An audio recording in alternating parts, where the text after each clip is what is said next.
June 5, 1944. The night before D-Day, and 16-year-old Ted Lavender sat in a cramped briefing room in England, his hands shaking as he stared at the map coordinates he'd just written down. He was supposed to be giving paratroopers their drop zones for the biggest invasion in human history, coordinates that would put them exactly where they needed to be when they jumped into darkness over Nazi-occupied France. But Ted had made a mistake. He'd written down the wrong numbers, coordinates that would drop 840 man-miles from where they were supposed to land, right into the middle of enemy territory with no support, no backup, and no chance of survival. At least, that's what everyone thought.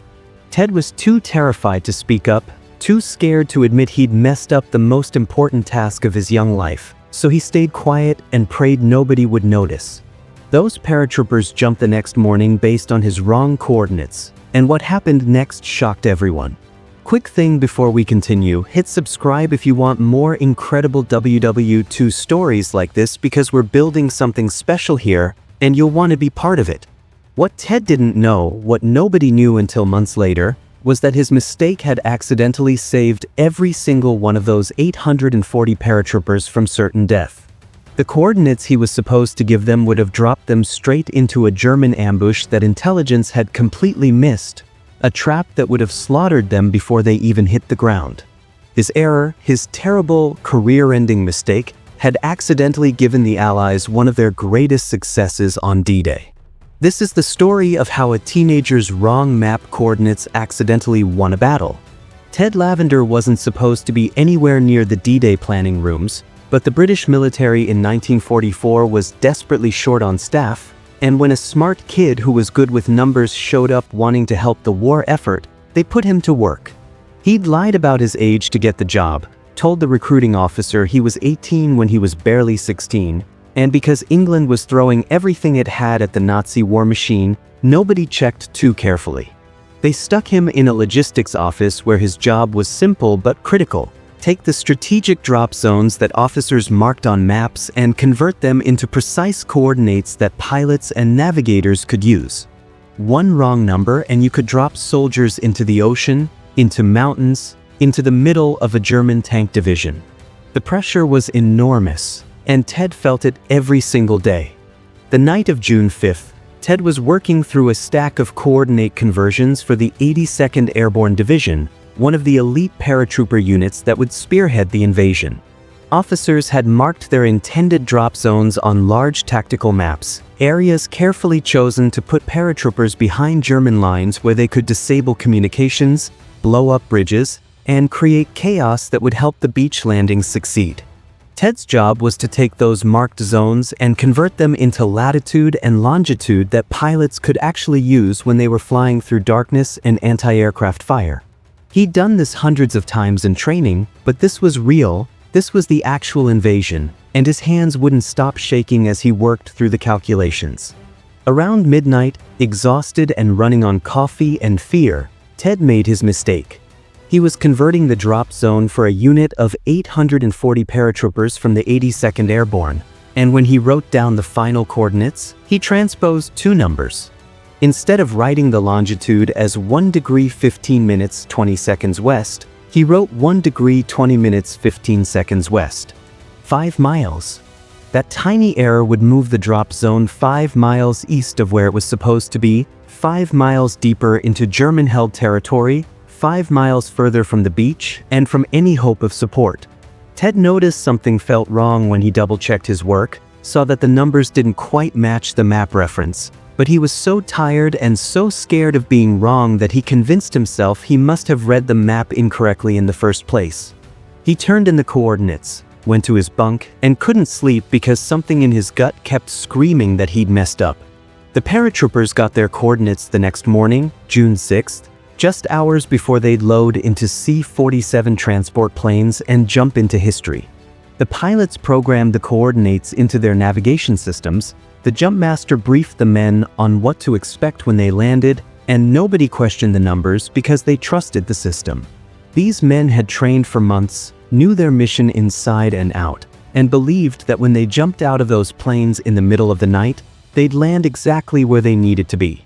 The original drop zone had been chosen carefully, a flat area 2 miles behind Utah Beach, close enough to support the landing but far enough inland to hit German communications before they could organize a defense. Intelligence reports said the area was lightly defended, maybe a few scattered German units, but nothing these elite paratroopers couldn't handle. It was supposed to be dangerous but doable. What intelligence didn't know was that German Field Marshal Erwin Rommel had quietly moved an entire regiment into that exact area just 48 hours earlier, 1,500 battle-hardened troops with machine guns, mortars, and orders to slaughter any Allied paratroopers who tried to land there. Rommel suspected the Allies might try to drop paratroopers behind the beaches, so he positioned units in the most likely drop zones and told them to watch the skies. The spot Allied command had chosen for those 840 paratroopers was now a killing ground, and nobody on the Allied side had any idea because the German movements had been so recent that reconnaissance hadn't spotted them yet. If those paratroopers had landed where they were originally supposed to land, they would have dropped straight into prepared German positions with overlapping fields of fire, and none of them would have survived the night. But they didn't land there because Ted had written down the wrong coordinates. At 1:30 in the morning on June 6th, 840 paratroopers jumped out of C-47s over Normandy, and instead of landing in the flat area 2 miles behind Utah Beach, they came down 5 miles to the east in broken, marshy ground that intelligence had marked as impassable. The jump master realized something was wrong the second he hit the ground and couldn't see any of the landmarks he'd memorized from the briefing maps. Other paratroopers landed scattered across hedgerows and flooded fields, confused and disoriented, trying to figure out where the hell they were because nothing looked right. Within an hour, officers had gathered enough men to realize they'd been dropped in completely the wrong place, miles from their objective, in terrain so difficult that it would take them most of the day just to get organized and move toward where they were supposed to be. The commander on the ground, a major named James Shields, was furious. He trained these men for this exact mission, memorized every detail of the plan, and now they were sitting in a swamp 5 miles from their target with Germans between them and their objective. Shields gathered his officers and started planning how to salvage the disaster, figuring out routes through the marshy ground that wouldn't get them all killed, when one of his scouts came back with information that changed everything. The scout had climbed a church steeple to get a view of the area, and what he saw to the west made his blood run cold. German troops, hundreds of them, dug into positions exactly where the paratroopers had originally been supposed to land. Machine gun nests, mortar positions, infantry in trenches. A perfect ambush waiting for paratroopers who would never come. Shields understood immediately what had happened. Somebody had screwed up the coordinates, dropped them in the wrong place, and that screw-up had accidentally saved their lives. If they'd landed where they were supposed to land, every single man would be dead or captured by now. The wrong coordinates had put them in difficult terrain that slowed them down and messed up their mission, but it had also put them in a position where the Germans weren't expecting them, weren't watching for them, and couldn't immediately attack them. Shields made a decision right there that would prove brilliant. Instead of trying to move west toward their original objective and run straight into those German positions, he'd use the element of surprise they'd accidentally gained.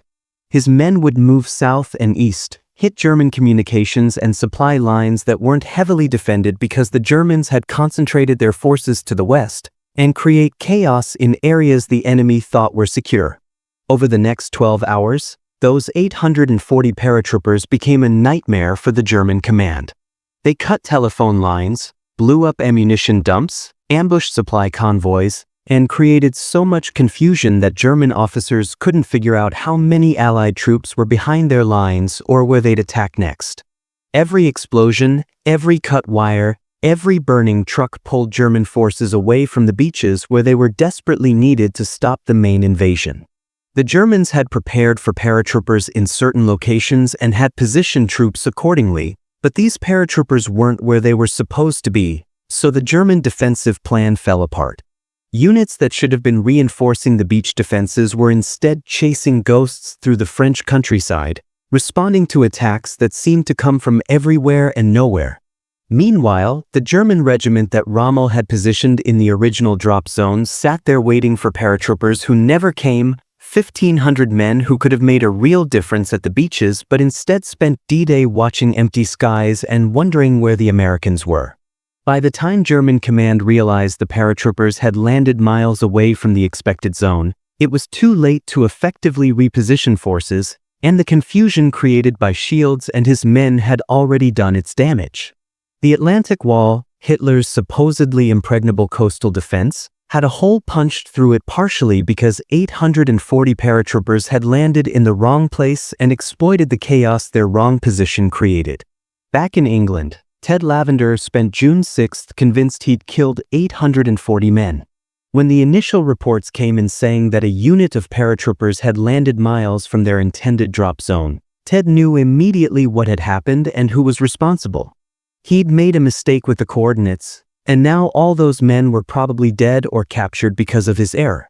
He couldn't eat, couldn't sleep, and spent 2 days in absolute agony waiting for casualty reports that would confirm his worst fears.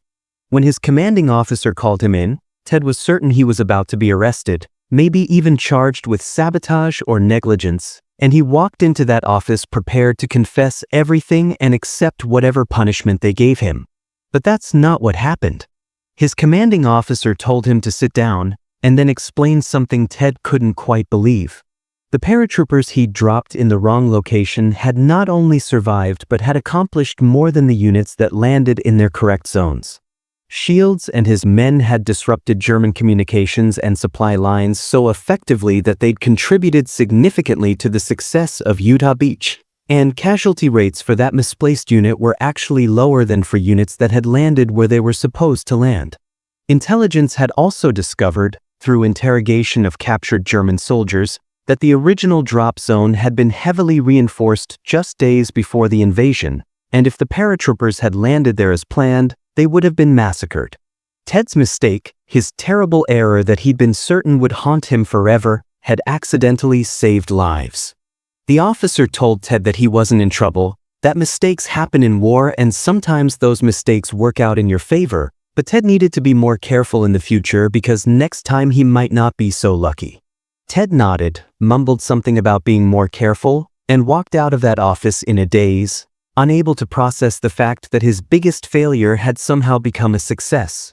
He never told anyone the full truth about what happened that night, how his exhaustion and fear had led to transposed numbers that changed the course of a battle. He just went back to work, double-checked and triple-checked every coordinate he wrote down for the rest of the war, and carried the secret of D-Day with him for decades. Major Shields and his 840 paratroopers never knew their drop zone had been wrong. They thought they'd been scattered by high winds or pilot error, normal chaos of a combat jump, and they'd made the best of a bad situation like good soldiers do. Shields received a medal for his initiative and tactical decision-making on D-Day, for recognizing that his scattered position could be an advantage and exploiting it brilliantly. The after-action reports praised his flexibility and adaptability, his ability to turn a disaster into a victory, and he spent the rest of his military career known as an officer who could think on his feet and make smart decisions under pressure. He died in 1987 never knowing that his greatest tactical decision had been forced by a teenager's math error.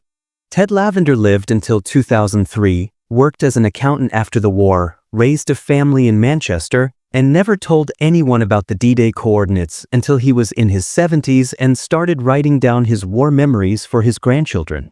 Even then, he wrote about it carefully, still not quite sure if he should feel guilty or grateful about what happened. His grandson published those memoirs in a small local history journal in 2005, and that's how military historians finally learned the truth about why that unit of paratroopers landed where they did. Researchers went back through the archives, found Ted's original coordinate sheets, compared them to the planned drop zones, and confirmed that yes, the coordinates were wrong, and yes, that error had accidentally placed the paratroopers in a position that saved their lives and helped win the battle. The German regiment that had been waiting in ambush at the original drop zone was eventually overrun and captured 3 days after D-Day, their commander bitter and confused about why the American paratroopers he'd been promised never appeared. In his interrogation, he mentioned that his men had been told to expect a large paratrooper drop in their sector, that they'd prepared positions specifically to slaughter Americans as they landed, and that he couldn't understand why the Allies had changed their plans at the last minute. He never learned that the Allies hadn't changed their plans. A teenager had just written down the wrong numbers. By the end of June 1944, the 82nd Airborne had suffered 32% casualties across all their units in Normandy, but the unit that landed in the wrong place thanks to Ted's mistake had only 12% casualties, the lowest of any paratrooper unit involved in the invasion. Those men came home, started families, built careers, and lived long lives never knowing that a 16-year-old's shaking hands and transposed numbers had saved them from a German killing ground. War is chaos, and sometimes chaos works in your favor in ways you'll never understand. Thanks for watching this story about how one teenager's mistake accidentally changed D-Day. Next week we're covering the moment an American Sherman tank crew realized they were facing a tiger and came up with the most insane plan to survive. Hit subscribe so you don't miss it, and drop a comment if you've heard any other stories about mistakes that accidentally won battles.